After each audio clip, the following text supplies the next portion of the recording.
পরের দিন দেখলাম বড় ভাই একটা কফি শপে বসে কফি খাইতেছেন। একা না, একটা মেয়েও আছে। নিশ্চয়ই বড় ভাইয়ের কোনো ফ্রেন্ড হবে, হয়তো মেয়েটা।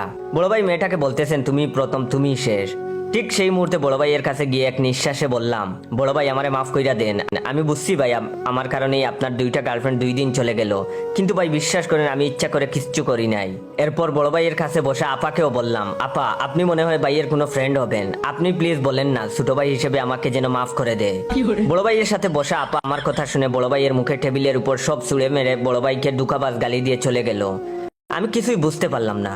বড় ভাই মেয়ের মায়ের খেয়ে সেগুলো আমার উপর মিটাবার চেষ্টা করলেন। আমি প্রাণের বয়ে দৌড়ে চলে আসলাম, কিন্তু কিছুই বুঝলাম না। পরে বুঝলাম এটাও মনে হয় বড় ভাইয়ের গার্লফ্রেন্ড টাইপ কিছু ছিল। পরে চিন্তা করলাম, না, এবার ডিরেক্ট ভাইয়ের বাসায় গিয়ে মাফ চাইতে হবে। খুব বড় ভুল করে ফেলেছি বড় ভাইয়ের সাথে। তাই বাসায় বড় ভাইকে একাই পাবো, কোনো গার্লফ্রেন্ড থাকবে না, কোনো চিন্তা নাই। বড় ভাইয়ের বাসায় রওনা হলাম। বড় ভাইকে দেখলাম বারান্দায় বসে বসে পত্রিকা পড়তেছেন।